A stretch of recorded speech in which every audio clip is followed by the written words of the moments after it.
In the meantime, what's a guy to do if he can't get a date? Stay celibate like Morrissey?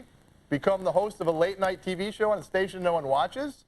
Maybe. But if you're like our next guest, you'd set up a website to help spark your stagnant sex life, share your dating foibles with the world, and hope that someday, somehow, you'll get some action. Via Netcam out of LA, the creator of ZeroSexLife.com. Hey, Mike. Hey, how you doing? Okay, better than you, it sounds like. So, Mike, I found out about your website, actually, when I tried to register the name Zero Sex Life, and you had already taken it. Understandable. But, you know, I talk about this on TV all the time, but I know that nobody's watching, so who really cares? But you've got it out there for the whole internet world to see that you're not getting any tail. I mean, isn't that kind of embarrassing, man? It's not quite as embarrassing as long as people don't know who I am. Like my, friends and family. I'd rather my mom didn't know, but... Yeah. Does she know? No. She doesn't. So what took you to these terrible depths of desperation here?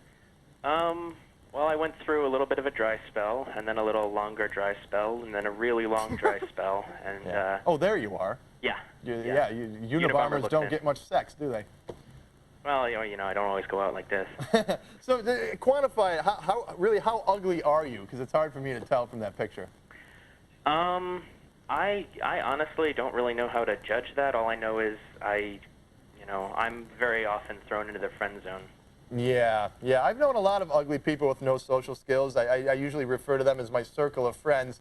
But somehow they still manage to get laid. What do you think you're doing wrong? To be honest, I'm 24. I've had 3 girlfriends before, and... Wait, 3 girlfriends or 3 sex partners? Both. Both. Okay, yeah. Okay. So, and all 3 of them were people that I knew for a couple months beforehand. So. Yeah, you're behind the curve. On your site, you keep a journal.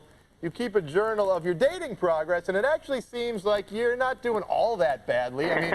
I mean, a lot of girls approach you because of this. What's going on here? I wouldn't say a lot approach me. I can think of one that I've actually talked to, but... What happened with the laundry girl? That's the one. Yeah, tell us that story.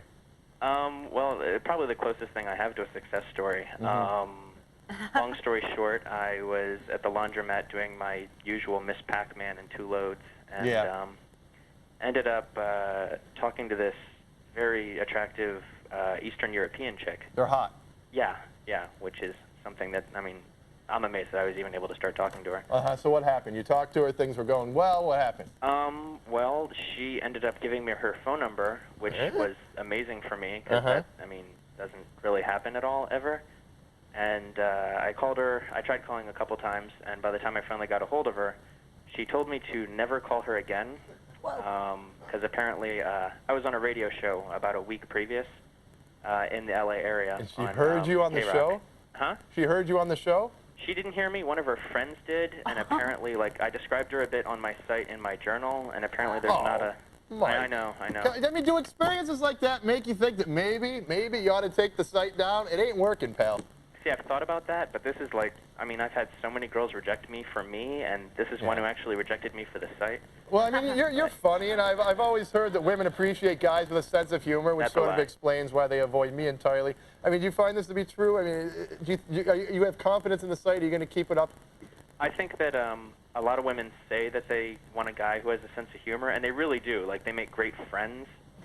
But if you're looking for anything more than that, usually, why do you think every comedian's act usually revolves around why they're single? Yeah, I heard some nice fan of your website sent you a package of brownies. Yeah, that was a lot of fun. What, they're pop brownies or something? What's the story there? According to the doctor, it had about 10 times the normal dosage of X-Lax. Oh, yeah. So you put your address on this site? How the hell did that happen? P.O. Box. P.O. Box, all right. Yeah. So finally, what happens to the site when you finally do get a little play? Are you going to start calling it IFinallyGotSome.com? You're going to keep it up? What's going to happen? I think I'm probably going to turn it over to other people. I've met a lot of other people in my situation that are really funny. But, I want it to keep going. All right. Well, hey, thanks a lot, Mike. Yeah, thanks a lot. That's a pretty pathetic story you got there. That's Mike from the city of Los Angeles, championing the cause of ugly losers everywhere.